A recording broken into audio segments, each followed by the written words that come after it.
considering what I just told you, they're going to rule that it will be allowed to be determined that gays can have the same rights as heterosexuals. So anyway, so that's the good thing about it, and hopefully we'll know more about it. By maybe I think they began to talk about what their agenda is in like June or January or something like that. So we'll know by then what exactly if it's going to be on their upcoming docket to rule on. So I'm sure it will be, but we'll see what happens. So anyway, I just wanted to mention that and the issue of gay marriage in this country being ruled on, and that I think ultimately we're going to be fine. There is no doubt in my mind that we're going to be fine. I just get so fucking pissed off when people are consistently trying to deny me the same rights that they have, that they share, that they should share with us. So it pisses me off, as I'm sure it pisses you off if you listen to my show and you actually give a fuck about gay people. It's really fucking annoying to me, and I get so goddamn tired of it. But who the fuck cares what I think? I'm just some fucking talk show host online. So anyway, I was thinking also about the Monica Lewinsky thing. I was thinking about that the other day. And I talked about this the other day on my show briefly, but I just wanted to quickly say, Monica Lewinsky came out recently and she was talking about bullying and how she was the first person on the internet to really be bullied by the country as a whole and media, et cetera. And she really was.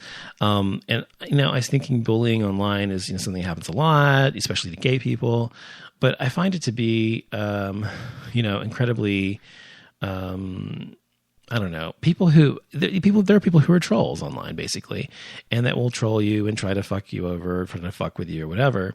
And that's their life. And I find them to be pathetic individuals, and I always have. And I've encountered a few throughout my time doing my show here, and throughout my life. And I've been using the computer since I was 13 years old.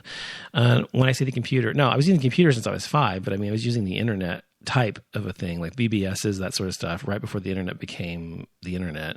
And then I got on that, of course, as well. Prodigy, AOL, et cetera, that kind of stuff. And I've been using it since then. And trolling has been around as long as the internet's been around, or anything like the internet, BBSs, whatever.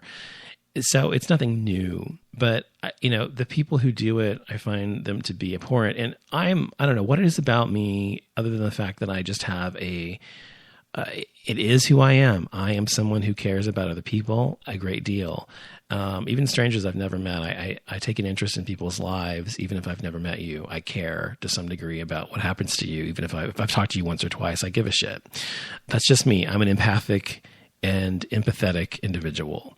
I've always been that way. So for someone like me, it's really hard to understand why people act that way and try to harm people and hurt people or whatever. Now, all of us can get pissed off and all of us can lash out in retaliation. That's a different thing if you ask me, and I'm no different.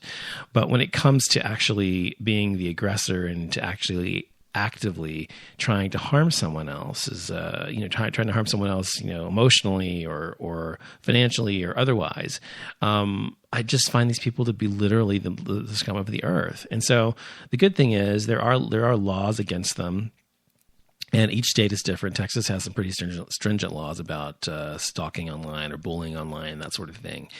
So if you want to pursue someone, you can always do that if you want to, but I find usually these people, if you don't give them attention, they go away. And that's been my experience, having been the victim of online trolls for a while, on and off throughout the time. I haven't had, and the good thing is, I had a lot of issues with them last year, and I haven't had any issues since I just plucked all of them out of my life, the ones I was talking to. And the funny thing is, you can't trust anybody, because the people I was talking to at the time and considered quote unquote friends online that I'd never met, in person, but whom we talked about everything, and we were very, would confide in each other about everything. And we were very close, as you can be to somebody online as a friend. And yet they, were ultimately turned out to be just as false as everybody else had ever been. They turned out to be people who had lied to me or used me or tricked me or whatever me, something in some way. And I was a victim in those instances. And I'm fine with that. And you know why? Because I know who I am and my character as a person and a personality. I know what I am, and I know that I love people and like people, and I don't harm people intentionally. I never do. I never have. I never will. And even when people treat me as evilly as they can, I don't retaliate in that way. The way I retaliate is through the law or through things like that. I don't actually go back and do the same thing someone, an eye for an eye. I don't believe in that. I never really have. I don't do the same thing someone's done to me because it doesn't make me any better than them, if you ask me. And I think it's the same thing for you. So if someone's harming you or bullying you or whatever the case may be online, be sure, whether you're gay or straight or whatever, or however you're being bullied or trolled or whatever, don't just what I had to do was to remove these people and the people that were connected to these people from my life. And my life has been, my online life specifically, has been all so much better for it. Okay. I had so much stress and so much emotional turmoil last year as a result of it because of all the shit people were trying to do to me and say about me and the lies they were making. I mean, just fucking bullshit, But ultimately, when I pulled myself out of it, I realized how ridiculous all of them were and how anyone who knew me wasn't going to care anyway because they knew that wasn't true. The things they were saying about me weren't true. So I just decided to just remove these people from my life, and my life has been so much calmer and more peaceful as a result. And I've recently had people try to reconnect with me and try to be friends with me again and apologize to me and blah, blah, blah. And that's the thing about me too, is that you can, I give people chances after chances after chances, but usually I have a 3-strike rule. If you fucked me over twice already, and you do it again, you're fucked. And usually it's more like a 2-strike rule, but I'm not going to come back and be friends with you. I can't trust you because the most important thing to me about friendship is trust. And once that trust is lost, it is impossible to regain, in my opinion. I cannot trust someone. If I cannot trust someone, I cannot be their friend. So even though people are trying to come back into my life and trying to be friends with me again, I'm sorry, but the answer is no. Anyway, so what else did I want to discuss tonight? Speaking of equality for gays, let me get a drink real quick. Sorry. Sorry, I actually have to drink water sometimes, just like because I'm a human. Anyway, Dallas is the first Texas city to pass LGBT non-discrimination laws by popular vote, meaning it wasn't passed by a referendum or something, or whatever it's called. It wasn't passed by a judicial ruling. It was passed by popular vote. So when we voted this last Thursday in Dallas, on the ballot, one of the things was a non-discrimination clause for the city of Dallas, not just for working with the city of Dallas, but anywhere within the city limits of Dallas. You could not discriminate against LGBT people, lesbian, gay, bi, transgender people, or anybody based on race or religion, and one of those other things as well. But they add the LGBT part to it, and that was really groundbreaking. The funny thing is, not funny, but the sad thing is, I knew nothing about it being on the ballot until the day I did the ballot Thursday. There was no fanfare about it. No one had mentioned it or anything. It just was on the ballot. And so when it was on the ballot, I said for. I voted in favor for it. And lo and behold, I'd forgotten all about it till the next day, and it came out that it had passed. And I was like, oh my God. So it's amazingly good that we have made some progress in the city of Dallas. Dallas is, as I said, is a very conservative city, and it's very Republican. So for that to happen in Dallas is good. But the good thing, and one of the reasons this is happening, I've mentioned this before as well, is because we have a huge influx of people from California here in Texas, especially Dallas and Houston and Austin. And I think because of that, I think the politics or the landscape, the political landscape is changing here and, turning a little bluer every year because we're getting more and more fewer and fewer fewer and fewer conservatives and more liberals moving to Dallas, and they're reshaping the way the city does things. So So anyway, so that's great, and so I'm fucking amazingly happy about that.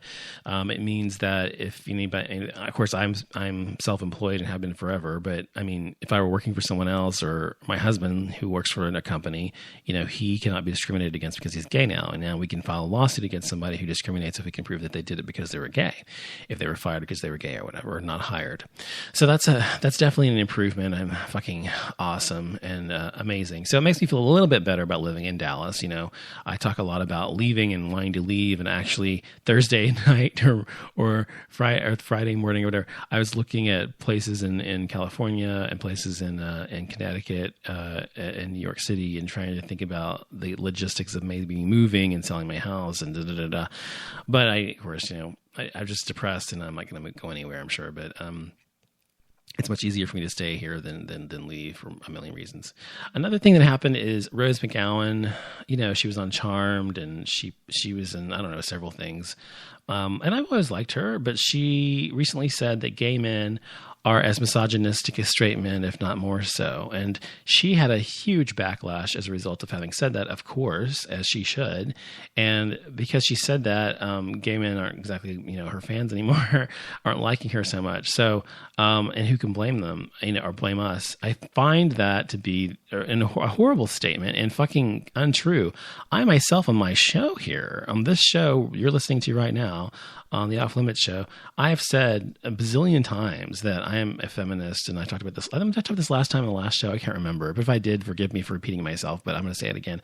I am a feminist. I believe, and to be a feminist doesn't mean you're a woman. It means that you believe that women should have equality under the same laws and the same rights, etc. So I think I did talk about this, but so I'll just mention it quickly. But and so anyway, she's come out and she did apologize as a result of it. But when she apologized, it wasn't really an apology. It was just like, oh, I shouldn't have said what I said. It wasn't like, I apologize for what I said, I'm sorry. It was just like, oh, I shouldn't have said what I said, which is really fucking annoying too. I mean, she could have actually apologized, said, I'm sorry, I should not have said that, or whatever, but whatever, bitch. I watch a show called Web Therapy with Lisa Kudrow. I don't know if you've ever seen it, but I watched that show. I've watched it for a long time, since it's been on for like 3 or 4 years. And then of course she's also on a show called The Comeback, which, oh my God, it comes back, does it come back yesterday? Oh my God, I have to look and see. I can't remember when it comes back. But anyway, it comes back soon, I think. If it hasn't already come back, I need to watch it if it has. But the comeback, I watched all the seasons of it. I think there were 2 seasons or something of it, or 3, or maybe just 1. I can't remember. Like 10 years ago. And I watched them all on Showtime or whatever, or HBO, whatever it was on. And it was a great show. I loved it. It was hilarious. And they got canceled. And she had a huge following, and people, especially gay people, and people wanted to see what happened to Valerie Cherish, her character. And so anyway, she's bringing the show back, if you haven't heard about it. And it's already been recorded, and the new six new episodes. And so it's coming back, I think this week or next week or something. You have to check your listings, but anyway, be sure to check that out. But I love Lisa Kudrow. I think she's cool. She's so smart too. She's like incredibly intelligent. Like she went to Yale or Harvard or something, and she's like got like a biochemical degree, and her dad's like an astrophysicist or something. I mean, she's like incredibly intelligent, which I love. I love intelligent people because there's so few of us. Most people are so fucking stupid and vote for Republicans. But anyway, no, I love her to death, and she's funny, and she's a good actress, and I loved her, of course, in Romy and Michelle's high school reunion. Oh my God, I love that show. That me and my friend Ryan, we used to be friends a long time ago. When that came out in like 1998, we loved that movie, and it was just so good. If you haven't seen Romy and Michelle's high school reunion, for sure, rent it or watch it. It's so fun, and it's totally like, was it the age? I think it was. They were a little older than we were, yeah, at the time. But the time it was taken, it was like in my age range, sort of. But anyway, it was a good movie. Definitely check it out. There was a guy who had, I think he was in England or something, was talking about his tiny penis. He had a micro penis. And apparently there's a phenomenon where some men have micro penises, where they have penises that are like under like 3 inches or whatever, or under 4 inches, I think is considered a micro penis when it's hard. I feel sorry for men like that, and I'm not trying to be mean if you're one of them or whatever. I'm just saying it's got to be a really hard thing to have a tiny penis, which is just got to be difficult, I would think. But because especially if you're gay, because we gay